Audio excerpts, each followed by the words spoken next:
질문의 현장 4. 관계를 위한 질문.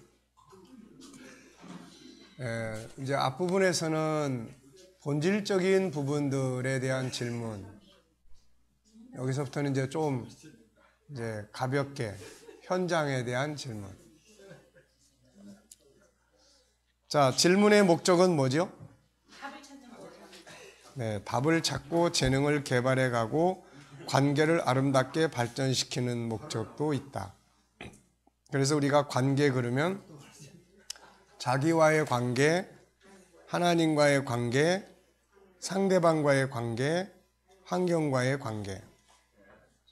그래서 자기 자신과의 관계를 위한 질문, 자기 자신에 대한 질문 가운데 본질을 추구하는 질문이나 정체성을 알기 위한 질문들은 앞에서 다 다뤘으니까 여기서는 일상생활 속에서 필요한 자기와의 관계를 위한 질문. 자, 우선 인사 질문. 잘 잤어? 잘할 수 있지? 나는 누구지? 오늘 하루 축하해 줄 일은 무엇이었어? 배운 것은 뭐야? 남은 것은 뭐지? 잘못했다고 생각되는 건 뭐야? 기억에 남는 좋은 질문은, 또 나쁜 질문은, 이런 것들이 이제 우리가 처리한 일들에 대해서 어떻게 생각해? 뭐 이런 거. 우리의 자존감을 높이기 위한 그런 다양한 주제들을 위한 질문. 지지, 격려, 칭찬, 위로 등을 위한. 너는 잘할 수 있어. 생각해봐. 전에도 이런 일을 만났을 때 잘했잖아. 실망할 거 없어. 너의 장점을 생각해봐. 장점이 몇 가지나 되지? 업무적 질문. 오늘 잘한 건 뭐고 아쉬운 부분은 뭐였어? 그 일을 다른 방법으로 한다면 어떻게 할까? 너의 장점은 뭐고 단점은 뭐라고 생각하니? 그 부분은 어떻게 하면 더 발전시킬 수 있을까? 어디에 변화를 주면 좋을 것 같니? 신앙적인 부분.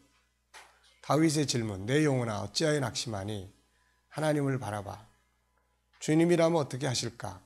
나의 신앙이 이대로 가도 되는가? 어떻게 하면 더 나은 신앙을 가질 수 있을까?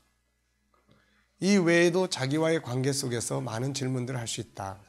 그것은 정지하고 단점만을 끌어내서 학대하는 질문을 해서는 안 되고, 너 같은 게 뭐 잘한다고 될 것 같냐? 뭐 이런 질문. 네. 누가 알아주니? 뭐 되지도 않을 거 뭐하러 하려고 그러니? 그러니까 속에서 이제 그런 질문들을 하면은 안 되죠. 다양한 자기 컨설팅의 질문이에요. 자기 삶을 변화시키고 발전하기 위해서 가장 중요한 것 중 하나가 바로 셀프 컨설팅이에요. 자, 그러니까 우리가 이제 어떤 질문을 해야 되지? 이런 질문들을 이제 연습을 좀 이제 많이 해봐야 돼요. 지금 나의 현실은 어떤가?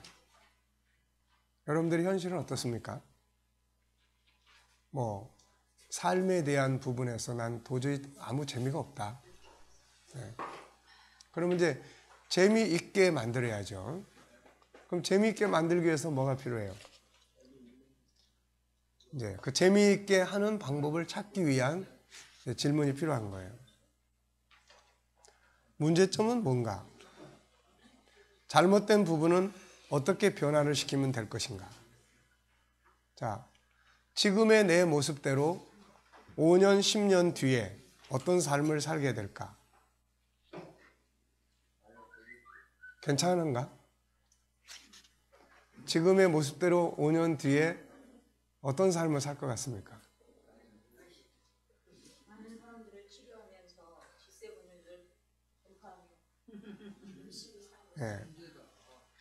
많은 사람을 치료하면서 G7을 열심히 할 거다. 진짜 희망이 보이네. 네. 자, 김상수 목사님. 앞으로 5년, 10년 뒤에 어떻게 될 것 같아요?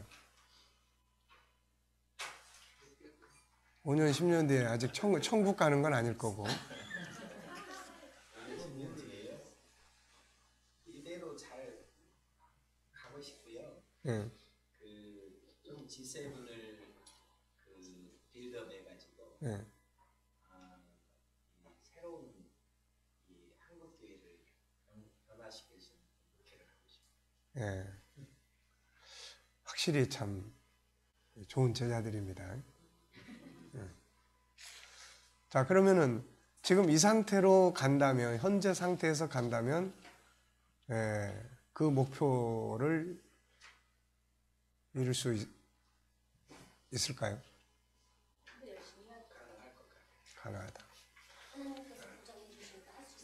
조금 더 변화를 준다면 뭐 어떤 변화들을 줄 수 있는가? 그러니까 이제 또 좀 수정해야 될 부분은 뭔가? 결국 오늘의 내가 생각하고 준비하고 훈련하는 것이 5년 뒤에 나를 만들어 놓을 거기 때문에 내가 5년 뒤, 10년 뒤에 설계를 해놓고 그것을 이루기 위해서 지금 내가 그렇다면 이대로 가도 되는가? 이 상태로 가면은 그걸 이룰 수 없다. 그러면 지금 아주 답을 잘 이야기하고 있어요. 아주 훌륭한 학생이에요. 네. 그러니까 우리 이제 아이들이 이런 이제 그 셀프 컨설팅을 하는 훈련들을 좀 많이 하면 내가 지금 공부 하나도 안 해. 5년 뒤에 어떻게 될 것 같으니? 글쎄요, 노숙자가 될까요?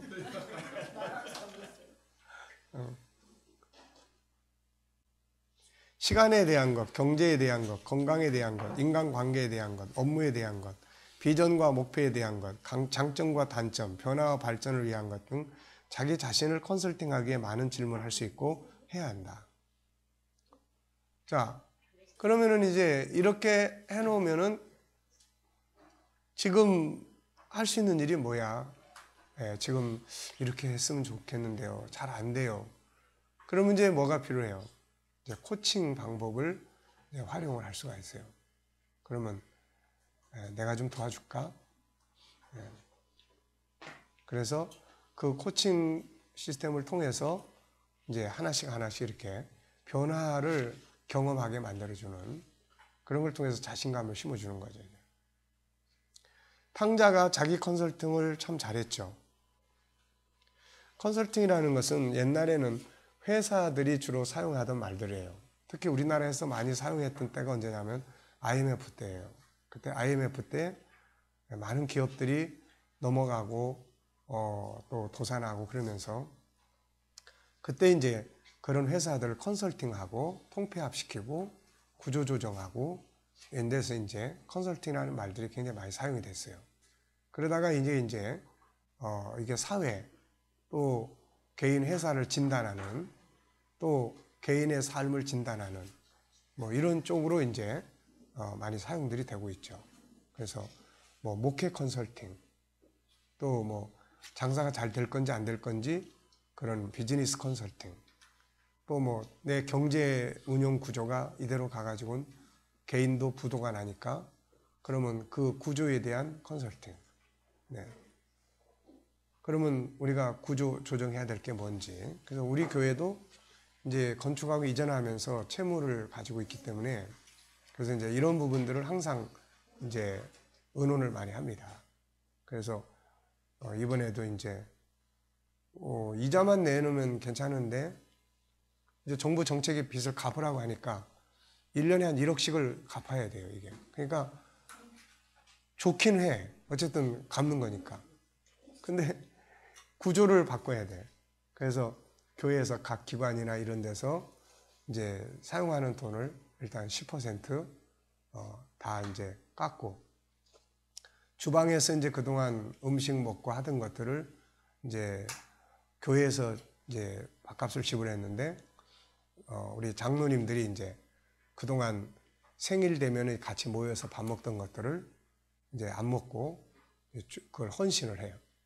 그러면 이제 한 주에 한 25만 원 정도 들어가는데 그걸 이제 헌신을 하면은 그래서 이제 나부터 시작해가지고 쭉 해놓으면 거기 또 성도들이 뭐 기념일이 있다든지 우리 이제 장례식이나 결혼식을 하고 나면은 이제 떡을 만들어서 성도들한테 하는데 그런 거 하지 말고 주방 봉사비로 뭐 그런 구조.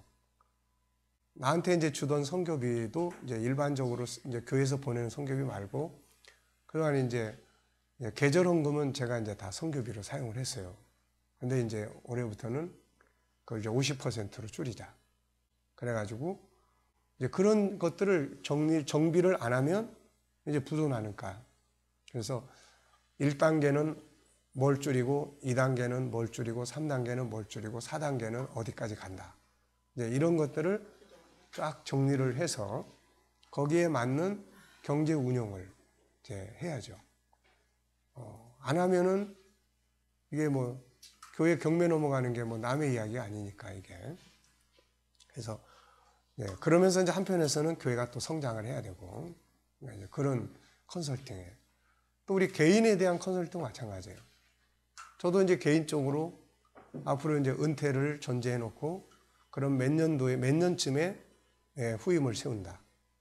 그 다음에는 후임과 교회의 조정 역할을 해주고 그리고 나서 나는 뭘 할 것인가. 이런 부분들에 대해서 이제 개인 컨설팅을 하는 거죠, 이게.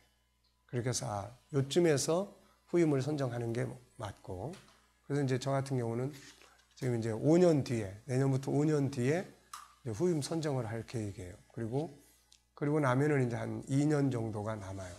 그러면 한 2년 정도는 이제 우리 세대와 후임이 이제 일을 할 수 있도록 이 조화를 잘 이루고, 그동안에 이제 교회의 조직, 당회를 통해서 중심으로 움직이는 조직, 당회원들과 목회자, 후임과의 관계, 그러니까 이런 것들을 이제 세밀하게 이제 접목을 해주고, 그 다음에 이제 은퇴를 해서 나는 이제 KDM 사역을 해야 되고, 그래서 서울에 남을 거냐, 전주로 올 거냐, 이걸 아직 결정을 못했어요. 그래서 전주로 그랬더니 우리 사모님이 목사님 은퇴하고 전주에 가면은 안 알아줘요. 그래도 현지에 있으니까 그래도 알아주지. 어때? 1, 2년 만난 게 아니잖아요. 교회 옆에 예. 이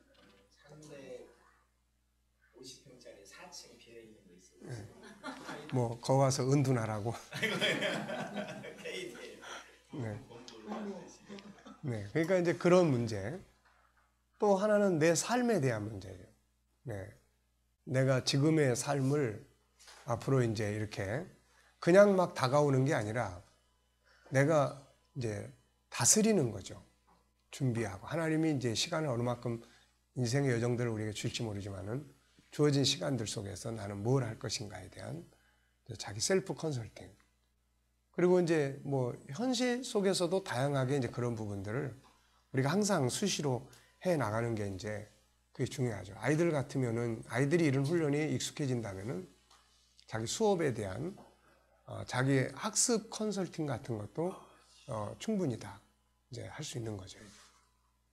컨설팅과 코칭의 차이는 컨설팅은 분석하고 자료를 다 해서 상대방이 알 수 있게 하고 선택하게 하고 방향을 제시해주고 이제 이런 게 컨설팅이라면 코칭은 그 분야를 한 영역을 같이 가는 거예요. 같이. 구조조정을 해야 되겠다. 근데 굉장히 힘들어. 그럼 코치가 그걸 통해서 구조조정을 완성하기까지 이제 의논하고 또 이야기를 나누고 정해진 것들을 실천하게 하고 또 장애 요인들을 제거하게 하고 또 좋은 자원들을 잘 사용할 수 있게 하고 이제 이런 거예요. 그러니까 이제 그런데 사회는 많은 비용을 지불을 하죠. 그러니까 그동안에 이제 교회에서는 이거를 상담이라는 이름으로 하지만 우선 우리 목회자들이 우선 전문성이 떨어지기 때문에 우리는 기껏해야 신앙 상담만 하는 거예요, 이게. 근데 신앙 상담만 해가지고 안 되는 분야들이 굉장히 많아요. 그래서 이제 그런 문제들을 우리가 해결해 줄 수 있는 전문성을 가지면 교회가 훨씬 더 시너지 효과를 가질 수가 있는 거죠. 그래서 탕자가 돼지 쥐염 열매를 먹다 보니까 이제 죽게 생겼어요. 17절에 보니까 난 여기서 주려 죽는구나. 그럼 그냥 무관심하게 술 취하고 막 이러고 살면 이 사람은 이제 망하는 것밖에 없죠. 근데 왜 내가 여기에 있을까? 그래서 17절에 보면은 돌이켜 이르되 돌아보는 거죠. 네, 돌이켜 이르되 돌아보는 거예요. 내가 왜 이런 삶이 됐나 이거. 아버지 집을 떠난 것이 원인이다. 아버지 집엔 풍족한 게 많은데 그러면 어떻게 해야 될 거냐? 돌아가자. 돌아가는 것이 내가 사는 길이다. 그런데 막상 돌아가려고 하다 보니까 이거 뭐 영 체면이 안 서요. 그래서 아들로 가지 말고 그냥 종으로 써달라고 하자. 그러니까 갈 명분이 생긴 거예요, 이제. 그래서 그 다음에 이제 실컷 컨설팅을 했는데 행동을 안 하면 아무 의미가 없는데 이 사람은 이제 행동을 하죠. 그래서 셀프 컨설팅을 아주 잘한 모델 중에 한 사람이 이 탕자의 이야기예요, 이게. 그의 셀프 컨설팅은 결국 그의 삶을 완전히 새롭게 바꿔놨다. 이거를 기독교 용어로 말하면 회개예요, 회개. 기독교 용어로는 회개입니다. 회개라는 게 뭐예요? 돌이키는 거예요, 돌이키는 거. 돌아서는 거예요. 돌아서는 거. 근데 우리는 돌아서지는 않고 가면서 계속 잘못했다고만 한다고. 네. 잘못했다고만 해. 이웃을 사랑해야 되는데 사랑하지 못해서. 그러니까 그게 기도의 하나의 순서가 되어버렸어요. 그래서 기도하시는 분들이 회개 기도를 해야 된다 그러니까 그런 기도들을 계속 하시는 것 같아요. 이웃을 사랑해야 되는데 사랑하지 못해서 죄송합니다. 또 말씀대로 순종해야 되는데 순종하지 못해서 죄송합니다. 그러니까 나는 그런 기도를 옆에서 들을 때마다 사랑하기 위해서 저 사람이 어떤 훈련을 받았지? 아무 훈련도 안 해. 그러면 그거는 못하는 거예요, 그게. 응? 그러니까 우리가 그런 부분들을 회개라는 의미 자체를 바르게 인식을 해야 돼요. 돌아서는 거예요. 컨설팅 하는 겁니다. 잘못된 부분에서 돌아서는 거예요. 올바른 곳으로. 불신했던 자리에서 하나님께로 돌아오는 거예요. 네. 떠났던 자녀가, 탕자의 비유는 그거 아닙니까? 집을 나간 자녀가 아버지께로 돌아오는 거예요. 그리고 잘못된 행동에서 돌아오는 거예요. 그러니까 오히려 기독교보다 세상이 사실은 회개를 더 잘해요. 그 사람들은 컨설팅이라는 걸 돈을 많이 내고 컨설팅을 받고 과감하게 구조조정을 하고 잘못된 걸 뜯어 고친다고요. 그래야 살아남으니까. 근데 우리는 회개하고 잘못했습니다만 하고 그냥 가. 네.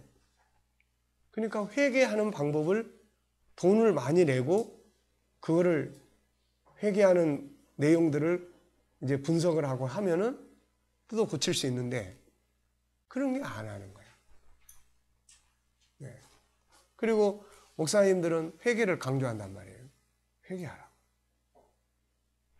근데 회개를 하라 그러니까 그 시간에는 맞아, 내가 잘못한 게 많아. 이렇게 하면 안 돼. 그 설교의 정보가 들어오기 때문에 그런 감정은 가질 수가 있는데 그 다음에는 아무것도 안 하는 거예요. 우리 목회자 자신도 내가 어떤 문제에 대해서 성도들에게 회개를 하라고 주제를 설정해서 한다면 우선 내가 이 부분에 대해서 어떻게 살고 있는지 이거를 정리를 해야 된다고요. 이게. 그런 유명한 이야기가 있죠. 리더십에서 나온 이야기인데 인도의 깐디가 어떤 아주머니가 자기 애를 데리고 왔어요. 먼 동네에서. 그러면서 선생님, 우리 애가 설탕을 좀 끊게 한 말씀 해주세요. 선생님이 말씀하시면 얘가 끊을 것 같습니다. 그랬더니 이 깐디가 뭐라 그러냐면 15일 뒤에 오세요 그랬어요. 아니 거리가 먼데 지금 좀 말씀해 주시지 왜 15일 뒤에 오라고 하십니까? 15일 뒤에 오셔야 됩니다. 그래가지고 그 부인이 갔다가 15일 뒤에 다시 왔어요. 그랬더니 간디가 하는 말이 얘야 설탕은 좋은 게 아니니까 설탕을 꼭 끊으렴. 그랬더니 이 부인이 선생님 아니 그 말씀을 왜 15일 전에 해주시지 않고 지금 하십니까? 그랬더니 간디가 하는 말이 그때는 내가 설탕을 먹고 있었습니다. 근데 내가 먹고 있는 설탕을 애보고 끊으려고 할 수가 없어서 그래서 내가 이 15일 동안 설탕을 내가 다 끊고 그런 내가 이야기를 하는 겁니다. 네. 그러니까 이게 세계를 이야기하는 사람들의 해야 될 일이에요, 이게. 그런데 그냥 성경 본문을 놓고 회개를 외친다고요. 그리고 그 자리에서 같이 울어. 그런데 가서는 그분도 기득권을 안 내려놔. 그냥 뭐 총회적인 회개의 날을 정해가지고 다 모여서 뭐 회개하고. 그런데 거기서 울고 하는데 자기 기득권을 내려놔야 되는데 안 내려놓는다고요. 그러니까 이게 어떻게 회개가 되냐고요, 이게 회개가 아닌 거예요. 차라리 회개라는 말 쓰지 말고 컨설팅을 해야 돼. 컨설팅. 우리 교단의 실제적인 문제가 뭐냐? 우리 단체의 실제적인 문제가 뭐냐? 예수님이 찾아오셔가지고 계시록 2장 3장에 소아시아 교회 7교회를 주님이 다 점검하셨잖아요. 거기 보면 다 회개라는 말이 나와요. 근데 다 컨설팅 하신 거예요. 다 에베소 교회. 컨설팅은 분석입니다. 분석. 잘하는 점은 뭔지, 강점은 뭔지, 그 다음에 약점은 또 뭔지, 고쳐야 될 부분은 뭔지. 그걸 안 고치면 그 회사가 죽어. 그 교회가 죽는다고. 그러니까 그걸 고치라는 거예요. 그게 회개하라는 말이거든요. 이게. 얼마나 세밀합니까? 사대교회. 네가 어디서 들었는지를 기억을 해라. 그리고 어디서 들었는지 그걸 기억하고 지켜 행하라. 그러면 어떻게 해요? 그 너희 이름이 흰옷을 입고 나와 함께 살게 된다. 결론은 사는 방법을 이야기를 하는 거예요. 결론은. 그러니까 교회가 이런 교육과 훈련이 이루어져야 됩니다. 이게. 그래야만 성도들 스스로가 자기를 컨설팅을 하고 돌아다보고 그리고 교회가 말씀을 통해서 이끌어 나가고 이제 이런 게 필요한 거예요. 그래서 컨설팅. 그의 셀프 컨설팅은 결국 그의 인생을 완전히 바꿔놨죠. 이런 것들을 하는 데 있어서 가장 큰 문제는 고정관념. 계속 강조하지만 탕자가 만약에 그래도 내가 어떻게 돌아가. 염치가 있지. 그리고 고정관념에 맥혀 있다면 그건 죽는 거죠. 그 너머에 있는 지금 아버지가 자기를 그렇게 환영하리라고는 생각을 못했는데 그 너머에 있는 세계를 경험을 못하는 거예요. 고정관념. 항상 이 벽을 깨는데 노력을 해야 됩니다. 그걸 아들하고 소통이 안 되는데 아들하고 벽을 딱 내려놓고 그리고 나면은 그 다음에 아들과 소통하는 즐거움이 뭔지에 대한 그 세계를 경험을 할 수가 있는 거예요. 네. 부부지간도 그렇고 모든 게 다 마찬가지예요. 자, 그 다음에 이제 하나님과 그래서 하루를 지나면서 몇 가지 질문만 해도 우리는 더 나은 삶을 만들어갈 수 있다. 오늘 하루를 통해 배운 건 뭔가? 새롭게 수정해야 될 부분은 뭔가? 변화를 줘야 할 부분은 무엇인가? 내일의 기대는 무엇인가? 내일은 내가 어떤 걸 기대를 하고 가는가? 내일은 누굴 만나고 내일은 어떤 일을 하고 내일은 뭘 하고 그래서 그 일에 대해서 나는 무슨 준비를 하고 있나? 우리 3액션에 대한 이야기 했잖아요. 그 프리액션이 뭐예요? 미리 잘 준비하는 거, 미리.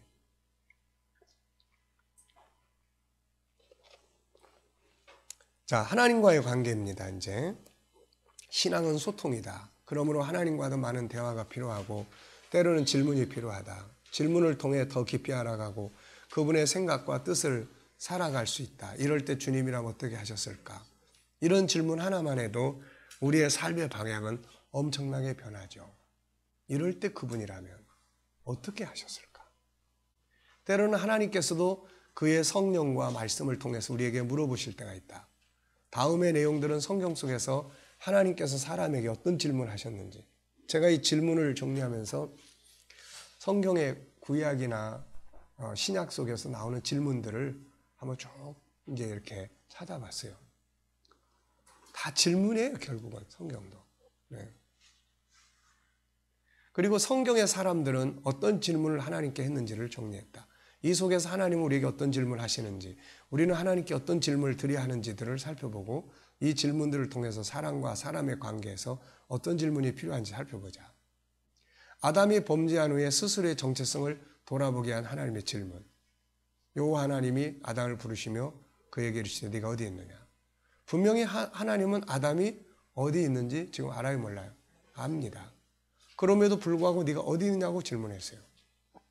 역시 아담 너 이리 와라고 하지 않으시고 네가 어디 있느냐고 물었어요. 어떤 의도가 있었을까요? 아마도 아담으로 하여금 스스로 자신을 생각하게 하시기 위함이 아니었을까. 인간은 스스로 깨달을 수 있는 생각의 기능이 있어요. 이후에도 하나님은 계속해서 아담을 그냥 책망하지 않고 질문을 해서 스스로 잘못됐다는 사실을 고백하게 만들어요. 누가 너의 벗었음을 네게 알렸느냐? 내게 먹지 말라 명한 그의 나무 열매를 네가 먹었느냐? 여호와 하나님이 여자에게 이르시되 네가 어찌하여 이렇게 하였느냐? 어떻게 된 거냐? 그랬더니 여자가 뱀이 날 꾀해서 이렇게 됐습니다. 그러니까 답을 내놓는 거예요. 이 질문들은 스스로 이유를 설명할 수 있는 기회를 주고 있습니다. 스스로 깨닫고 이야기할 수 있는 기회를 주는 거예요. 다짜고짜 책망하기보다는 상대방으로 하여금 변명할 수 있는 변호권을 주는 거죠. 변호할 수 있는. 때로는 진실을 말할 수 있는 기회를 제공하죠. 어쩌다 이렇게 됐니? 어떤 이유가 있었어요? Y가 아니고 How의 용법이죠. 하나님은 그들로 하여금 해명할 수 있도록 기회를 주시기에 질문을 주셨고 그 후에 벌칙을 주셨지만 그 일방적 벌칙이 아니라 메시아의 약속과 가죽옷을 만들어 입히는 사랑의 신뢰를 같이 줬어요. 이게 훈계의 중요한 방법이에요. 자, 우리가 언어 기술에서 훈계에 대해서 공부를 했죠. 훈계를 할 때 어떤 방법을 해야 되느냐. 그래서 거기에 15가지 이야기를 쭉 했어요. 그 중에 이제 이런 내용이 있습니다. 지혜로운 훈계 6가지. 그게 뭐냐면 부모가 자녀를 훈계할 때 6가지. 이거는 어느 어린이 훈계에 대한 전문적인 책을 보고 그 속에 그 6가지를 제가 발췌를 했어요. 첫째는 잘못을 하면 반드시 통제가 할 수 있다는 것을 알게 돼야 돼요. 잘못을 했는데도 통제가 안 된다 그러면 이거는 잘못된 거를 그냥 방임하는 거예요. 그 다음에 두 번째는 사랑에 대한 신뢰가 바탕이 돼야 돼요. 사랑에 대한 신뢰. 엄마는 널 믿어. 엄마는 널 사랑해. 그 다음에 세 번째는 본능의 욕구예요. 본능의 욕구. 얘가 이런 행동을 하는 이면에는 어떤 본능적인 것이 작용을 하는가. 우리 화요일날 애기 엄마 공부반에서 한 엄마가 이런 상담을 했어요. 목사님, 우리 아이가 할머니만 오시면은 막 저한테 와서 안겨요. 이걸 나무래야 될지 어떻게 해야 될지 모르겠어요. 네? 어떻게? 할머니가 이를 괴롭혔나? 아니 그게 아니고 자 그래서 이제 일단 할머니도 민망하잖아요. 자기가 오면은 엄마한테 가서 이렇게 안기니까 그래서 이렇게 하라고 했죠.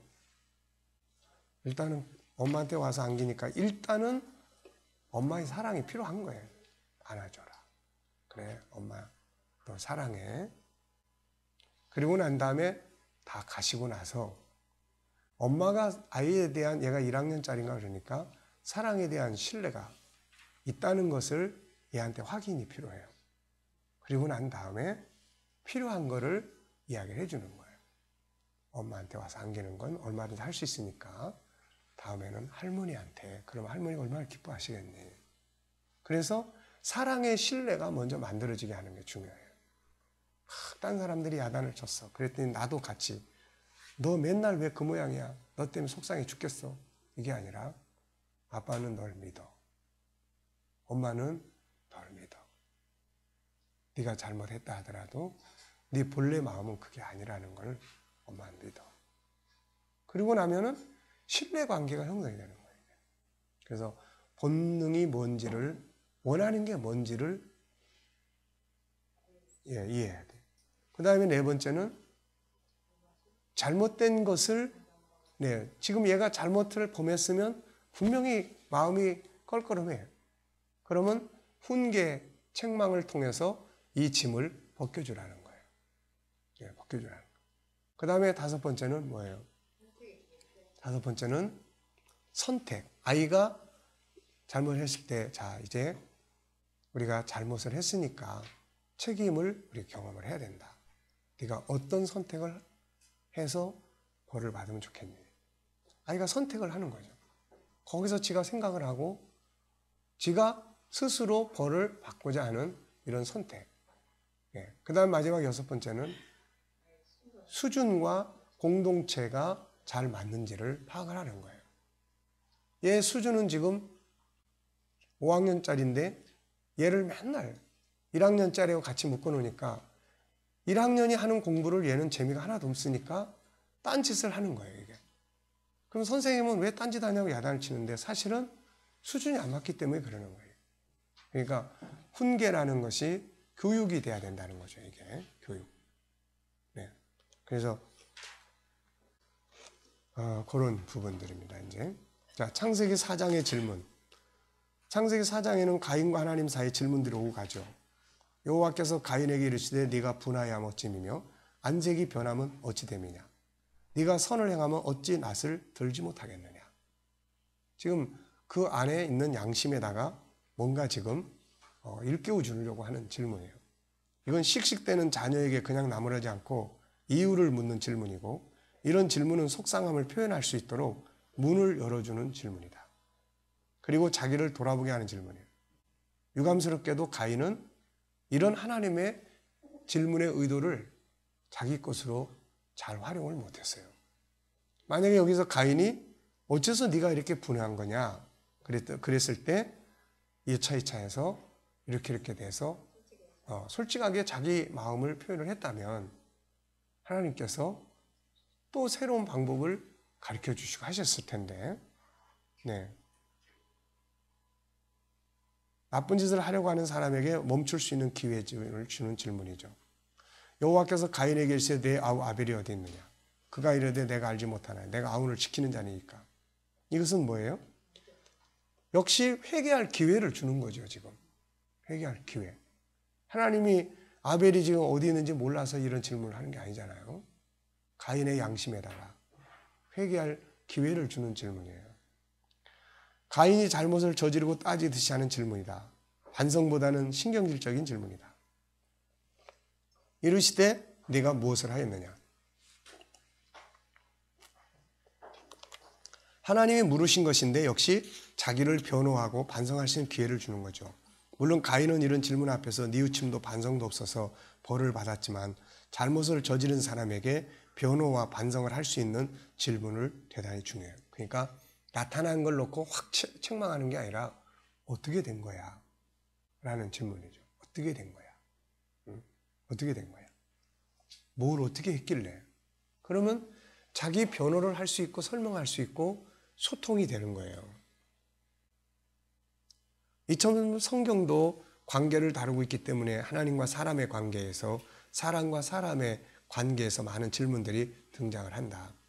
이 질문을 통해서 회개하기도 하고 뭔가 동기가 되기도 하고 새로운 길로 가는 역사를 만들기도 합니다. 하나님이 또 야곱에게 물었죠. 내 이름이 뭐냐? 정체성을 확인하는 질문이에요. 하나님이 야곱의 이름을 몰라서 묻습니까? 내 이름이 뭐냐? 방향성을 잃었을 때, 무기력해졌을 때 자신과 상대방이 할 수 있는 질문이에요. 난 누구야? 그러니까 내가 방향 감각을 잃었을 때 내가 왜 여기 있지? 나중에 엘리야에게 하나님께서 하신 질문이 그런 질문이에요. 네가 어찌하여 여기 있느냐? 네가 왜 여기 서 있는 거냐? 지금 엘리야는 그러고 있어서는 안 될 사람이에요. 예. 자, 알렉산더 이야기가 있죠. 똑같은 이름을 가졌는데 병사가 겁이 많아. 그래서 알렉산더가 불러다 놓고 내 이름이 뭐냐? 알렉산더입니다. 그래, 그럼 알렉산더처럼 용감하든지 아니면 이름을 바꿔라. 아이들과의 대화나 상대방과의 대화 혹은 자기 자신과의 관계 속에서 방황하고 무기력해졌을 때 이름이나 신분을 되살림으로써 다시 힘을 얻고 용기를 갖고 나아가게 하는 질문이다. 아이들이 맥이 빠져가지고 그럴 때 너는 왜 맨날 이렇게 맥이 빠져가지고 그래? 뭘 못 먹어서 그래? 한약 좀 지어다 줄까? 뭐 이런 게 아니라 예를 들면 아들 이름이 뭔지 알아? 예를 들어서 아들 이름을 용기라고 합시다. 할아버지가 왜 아들의 이름을 용기라고 지어줬을까? 이런 것들이 자기 자신의 정체성. 네. 우리가 하나님 앞에서 우리는 누구야? 우리 하나님의 자녀예요. 하나님의 자녀라는 건 어떤 의미를 가지고 있을까? 그러니까 이런 질문을 통해서 스스로 내가 이러고 있으면 안 되겠구나 라고 하는 것을 만들어 가는 거죠. 자기를 돌아보게 하는 질문입니다. 하나님이 엘리야에게 하신 질문이죠. 엘리야야, 네가 어찌하여 여기 있느냐? 하나님이 이 질문을 3번인가 했습니다. 첫 번째는 호렙산에 왔을 때 왜 여기 있느냐? 그 다음에 호렙산 체험이 끝난 다음에 왜 여기 있느냐? 2번 하셨나요? 그래가지고 첫 번째하고 두 번째의 차이점이 있어요. 이게 코칭에서도 이 엘리야와 하나님과의 코칭 관계를 잘 모델로 설명을 해놨습니다. 이게. 네. 그러니까 피코치가 지금 맥이 빠져가지고 절망감에 빠져 있고 그러고 있을 때 이제 코치를 만나죠. 그 코치가 이제 이 피코치를 다시 생동감 있게 이제 만들어 주는 거죠. 이게. 그래서 그런 과정을 쭉 써놨어요. 방황할 때 절망에 빠져 있을 때 다시금 목표를 향해서 가기 위한 질문. 왜 내가 여기 있지? 지금 내가 뭐 하고 있는 거지? 잘못된 행동을 할 때 돌아보게 하는 질문.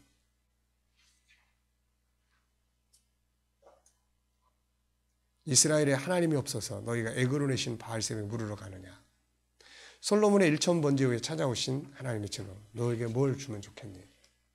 분명한 의지를 묻는 질문이죠. 하고 싶은 게 뭐냐? 찾고자 하는 게 뭐냐? 이루고자 하는 것이 뭐냐?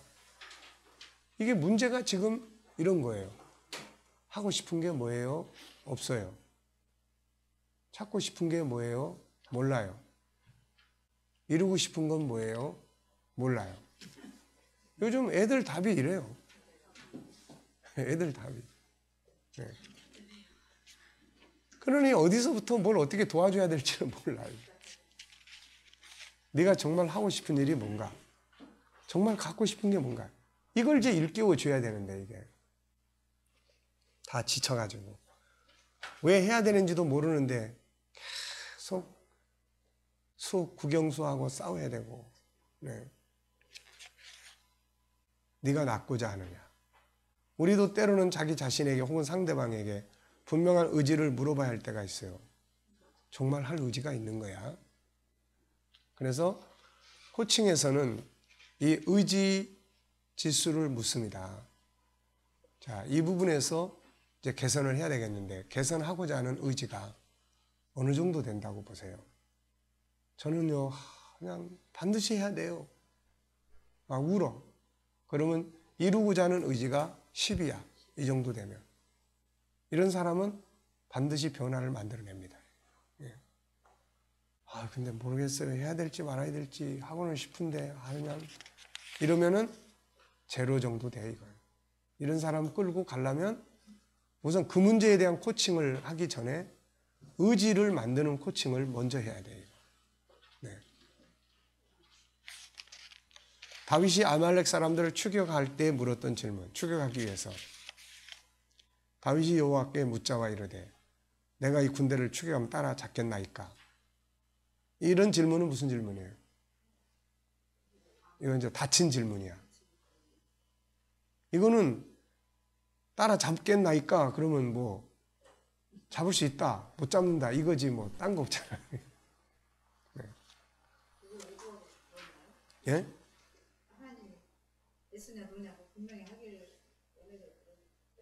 이거는 다윗이 하나님께 묻은 거니까. 그러니까 다윗은 이게 지금 쫓아가야 되는지 말아야 되는지 해지 어떻게 생각하세요? 이건 아니라. 예. 그렇죠. 그러니까 일반적인 데서는 닫힌 질문이 안 좋은 거지만 때로는 예, 할 거야 안 할 거야. 네, 지금 급한데 뭐 어떻게 생각해? 이거 안 돼. 일을 진행함에 있어서 다시 한번 확인하는 질문이죠. 확실성이 없다면 시간을 낭비하는 것이요, 그 사이에 위험한 일이 발생할 수 있기 때문이다. 이 길이, 이 방법이 맞는 것인가? 내가 다시 한번 검토해 보면 어떨까? 특히 가장 중요한 것은 오너에게 직접 묻는 것이 일의 확실성을 분명히 하는 일이다. 어려운 관계라고 그래가지고 대충 적당하게 알겠습니다 하고 가면 안 돼요. 말씀하시는 것이 이겁니까? 제가 이렇게 알아들었는데 이게 분명한 말씀이신가요? 이런 게 명확해야 돼요. 근데 애들이 부모하고 관계에서 대강 어정쩡하게 대답을 해놓고 가서 엉뚱하게 해놓고 나중에 그것 때문에 야단 맞고 그것 때문에 싸우고 이렇게 되는 거예요. 그러니까 이런 훈련을 시켜줘야 돼요. 못 알아들었으면 다시 한번 말씀해 줄 수 있겠나요? 뭐 이런 말을 분명하게 할 수 있어야 돼요. 자, 지난날 약속을 되살리기 위한 확인 질문. 여호사밧이 이제 대적들이 연합군대가 쳐들어왔을 때 이런 이제 질문을 하죠. 지난날에 이렇게 아브라함의 자손에 영원히 주지 아니하셨나이까? 지난날에 이렇게 약속하지 않으셨습니까? 하나님이 함께 가지 않겠다고 하실 때 드린 모세의 질문. 나와 주의 백성이 주의 목전에 은총 입은 줄을 무엇으로 알 수 있겠습니까? 우리와 함께 행하심으로 나와 주의 백성을 천하 만민 중에 구별하신 것이 아닙니까? 뭐 여기서 하나님이 꼼짝없이 구별했다, 안 했다. 네. 이 질문은 확실한 증표를 구하는 질문이죠. 당신 나 사랑해? 그럼 사랑하지. 증거가 뭐예요? 아들, 엄마 아빠 사랑해? 그러면 증거가 뭔데? 엄마 나를 정말 믿는 거야? 못 믿는 것이지?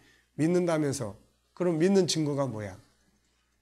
뭔가 확실한 증표를 보일 수밖에 없는 질문이에요. 이 질문은 후에 기드온에게서도 나타나죠. 자기 역할에 대한 확실한 증거를 원하는 질문이에요.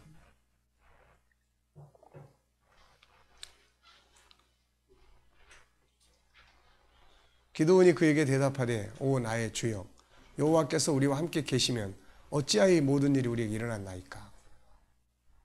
그러면서 또 모든 이적이 어디 있나이까? 하나님께서 너는 가서 너의 힘으로 이스라엘 미디안에서 구원하라. 내가 너를 보낸 것이 아니냐. 그러면서 확실한 증표를 구하는 거죠. 내가 하나님이 만약에 이 일로 하나님으로부터 된 것이면 이렇게 해 주시옵소서 하는 그런 이제 상대방하고 하여금 어떤 응답과 증표를 줄 수 있도록 하는 질문이다. 제가 이 일을 하기를 정말 원하시나요? 모세가 하나님께 애굽에 가서 무슨 말을 해야 할 것인지를 묻는 질문. 뭐라고 물어봅니까?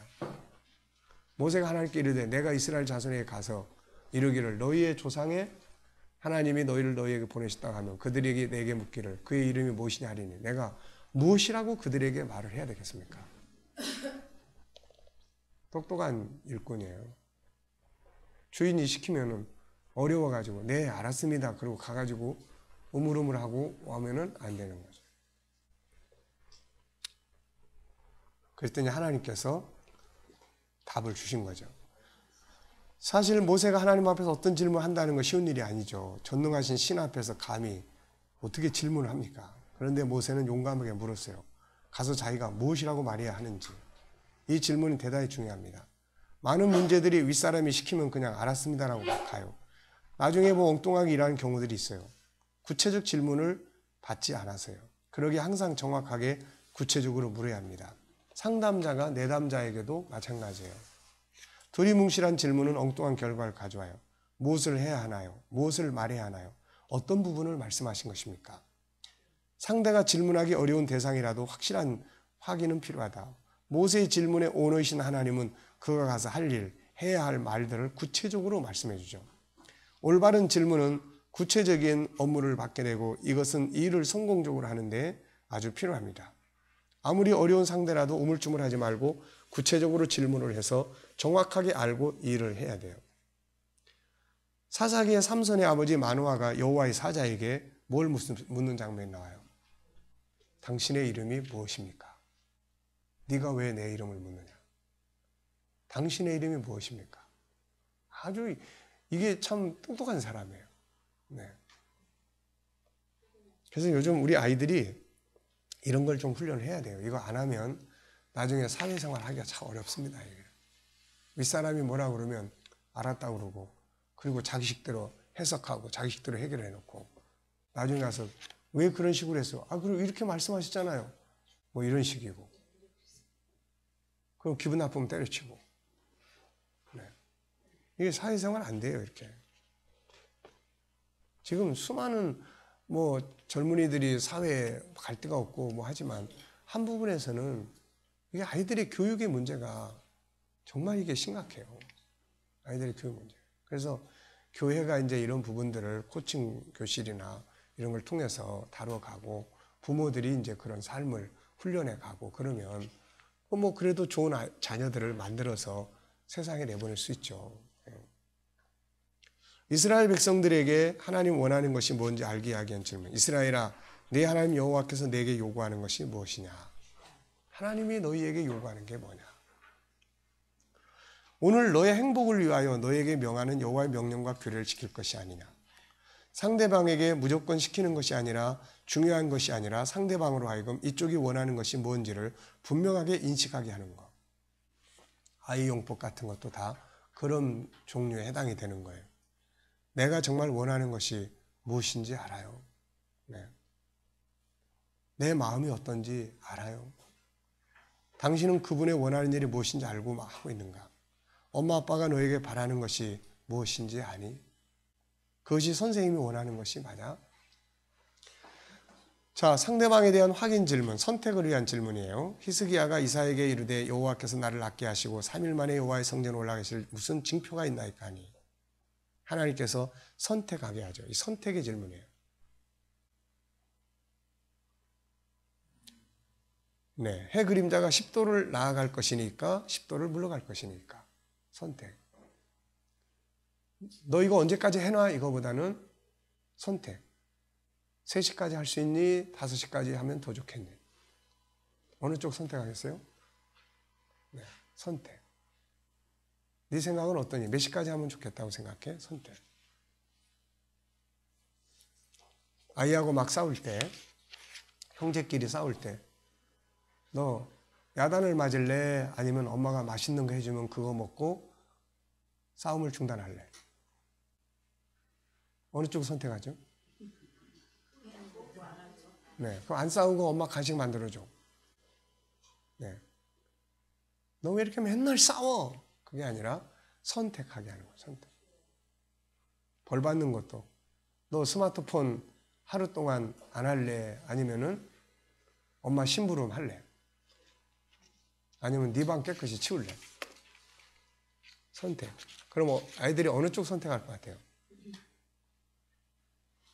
아마도 방 청소하겠죠. 네.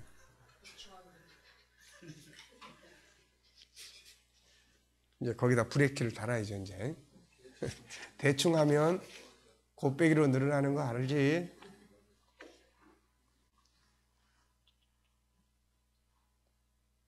확신을 갖게 하는 질문. 여호와께서 그에게 이르시되 누가 사람의 입을 지었느냐? 누가 말 못하는 자나 못 듣는 자나 눈 밝은 자나 맹인이 되게 하였느냐? 나 여호와가 아니냐? 이제 가라. 내가 내 입과 함께 있어 할 말을 가르치리라. 여기 나오는 질문은 뭐예요? 확신을 주는 질문이에요. 오너가 상사에게 네, 또 직원에게 뭘 지시했는데 염려나 불확실성에서 머뭇거리고 있을 때 걱정하지 마. 자네에게 이 일을 시킨 사람이 누구야? 나잖아. 아들 걱정하지 마. 내가 누구야? 아빠 못 믿어? 등의 질문은 확실성을 갖고 일하게 하는 질문이에요. 네. 미리암과 아론이 모세를 비방할 때 하나님 물으신 질문. 그와는 내가 대면하여 명백히 말하고 은밀한 말로 하지 아니하며 그는 또 여호와의 형상을 보거늘 너희가 어찌하여 내 종 모세 비방하기를 두려워하지 않았냐. 이건 이제 행동하고자 하는 어떤 일들을 그냥 나부르지 않고 그렇게 하면 안 돼. 이게 아니고 결과를 생각하게 하는 질문이에요. 내 종 모세 비방하기를 왜 두려워하지 아니하느냐. 결과에 대한 것을 생각하게 하는 거죠. 무조건 하지 말라는 것보다는 훨씬 상대방으로 편하게 생각할 수 있는 기회를 줄 수 있어요. 네가 그렇게 말하고 행동하는 이유가 있니? 이것이 옳다고 생각하니 그 이유는 무엇일까? 이 일의 결과에 대해서 생각해 보았니? 네가 이렇게 행동했을 때 어떤 결과가 올 것이라고 생각하니? 그래서 창의력 테스트에는 가능한 한 모든 결과를 생각하게 해보게 합니다. 가능한 한 모든 결과를. 자, 이 사건에 대한 결과에 대해서 한번 쭉 이야기를 해보세요. 어떤 결과가 올 것 같아요? 예.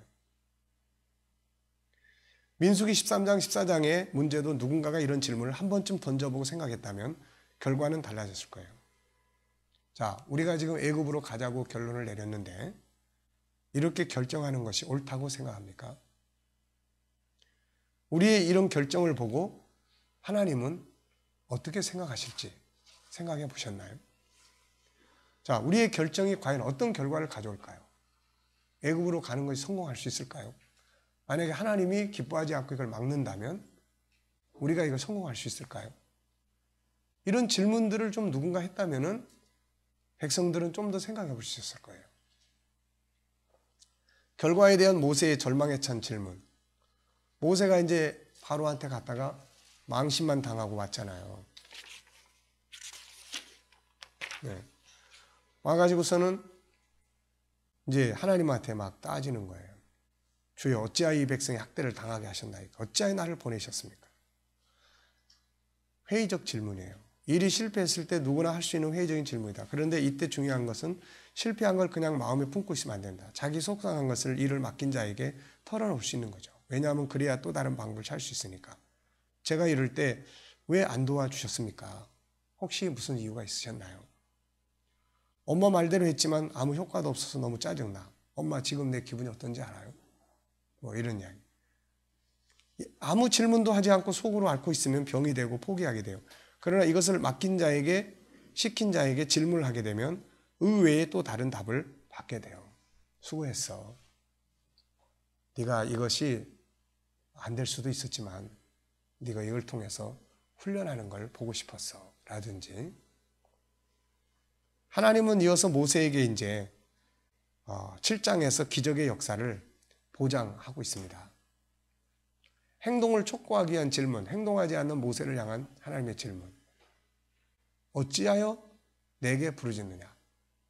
이스라엘 자손으로 명령하여 앞으로 나가게. 그러니까 행동은 안 하고 계획만 세우고 있을 때 이런 질문을 하게 되죠. 언제까지 계획만 짤 거야? 혹시 이러고 있는 특별한 이유가 있어?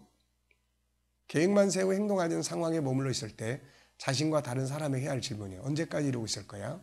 행동하지 못하고 있는 이유는 무엇이지? 행동하지 못하게 한 어떤 장애물이 있어? 어떤 고민이 있어?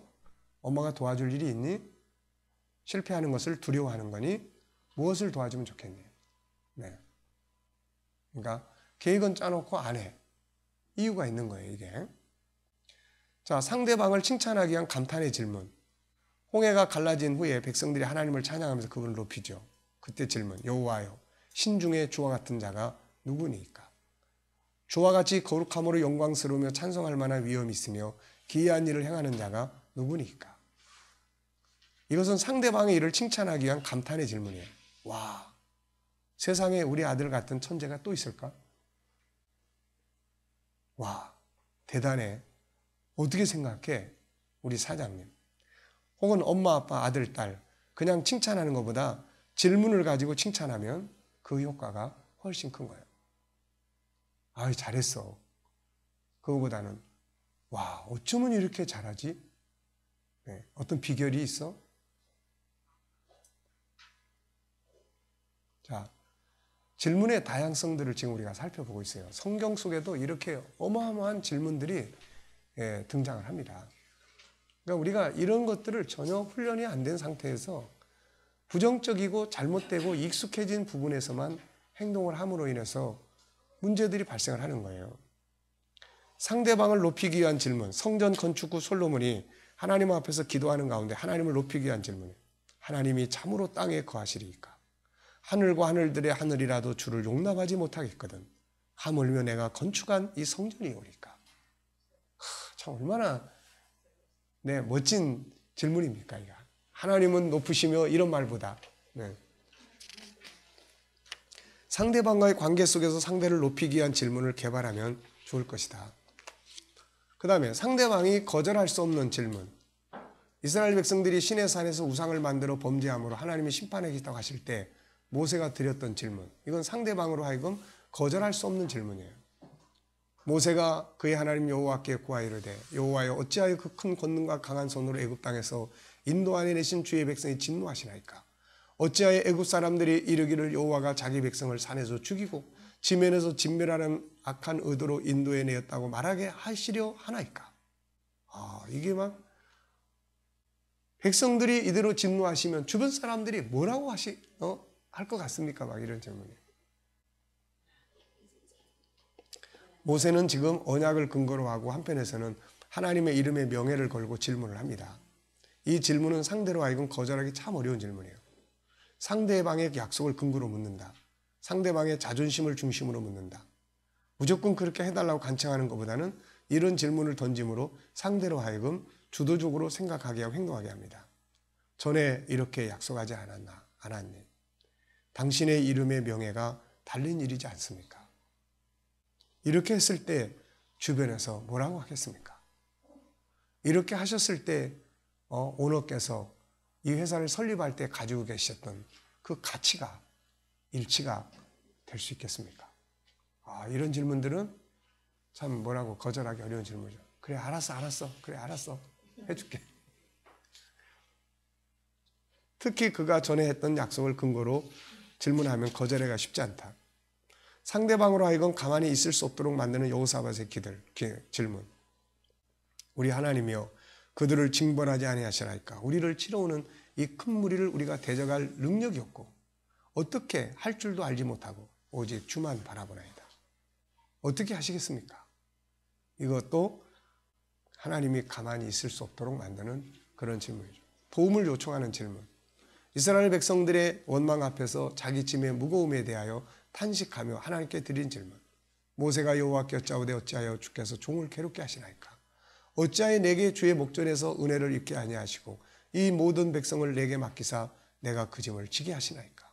이 모든 백성을 내가 배웠나이까? 내가 그들을 낳았나이까?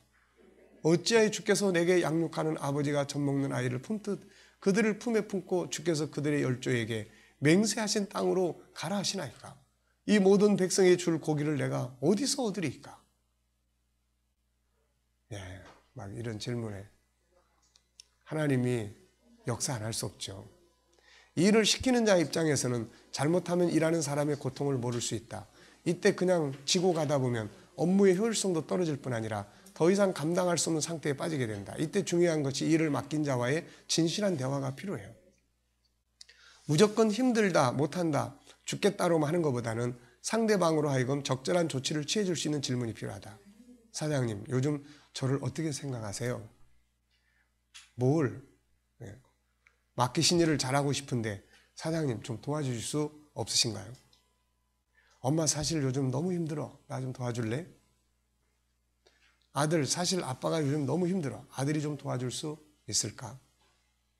아빠 속상해 죽겠는데 너는 그것도 모르고 왜 맨날 그런 그 모양이냐 이런 것보다는 이제 이런 질문이죠. 왜 안 하느냐고 책망하거나 자기 힘든 사실을 감추거나 아니면 그것을 감정으로 쏟아내거나 하는 것은 해결이 아니라 더 복잡하게 만드는 거예요. 모세의 기도 앞에 하나님은 그가 감당할 수 있는 동역자와 힘을 붙여주신 걸 보면 이런 질문들이 얼마나 효과가 있는지를 알 수 있다. 물론 진심이 담겨져야 되겠죠. 결론. 관계는 결국 소통이며 소통은 질문을 통해서 이루어진다. 아무 질문도 하지 않으면서 상대방의 생각을 알 수가 없고 자기 자신과의 관계도 좋은 질문들을 통해서 자기를 돌아보게 하고 더욱 발전하게 만든다. 상대방에 무시당할 때 스스로 나의 장점이 무엇이었지라는 질문 하나만 잘해도 그 무시하는 상대방의 화살을 피해갈 수 있어요. 하나님과의 관계도 마찬가지다. 신앙이 이벤트가 아니라 소통의 관계가 되기 위해서는 수시로 하나님, 예수님, 성령님께 물어야 한다. 주님이라면 어떻게 하실까? 주님의 뜻은 무엇인가요? 이 질문 하나만 해도 그 시간에 주님의 생각을 활용할 수 있고 놀라운 변화를 가져올 수 있다. 그리고 성령의 감동을 통해서 혹은 말씀을 통해서 들어오는 음성의 질문을 들을 수 있어야 한다. 필자가 신앙의 확신 갖고 선교적 비전을 가질 때 내 안에 들려오는 성령의 질문을 들었다. 내가 너를 위해 십자가에 못 박혀 죽었는데 넌 나를 위해 무엇을 했느냐? 주님의 질문은 나로 하여금 내 인생을 돌아보게 했고 확실한 십자가의 믿음을 갖는 계기가 되었고 제자 훈련에서 구원론을 정리하는 계기가 되었다. 너는 내 혈육 하나를 위해 이토록 새벽만 눈물로 기도하는데 지금 이 지구상의 수많은 사람들이 지옥으로 들어가고 있다. 이것을 보고 있는 내 심정이 어떠한지 한 번이라도 생각해 보았느냐? 이 질문이 나를 선교적 사명을 인생의 목표로 삼게 만들었다. 이처럼 주님은 지금도 말씀을 통해서 성령의 감동을 통해서 계속해서 우리의 마음을 두드리며 질문하고 있다. 이것을 들을 수 있어야 하며 우리 자신 역시 그분에게 질문할 수 있어야 한다. 이 같은 서로 간의 질문은 우리 자신의 신앙과 삶을 새롭게 만들어가게 된다. 자, 잘 이해되셨습니까? 네. 자, 10분간 휴식하죠. 네, 바쁘실 권사님.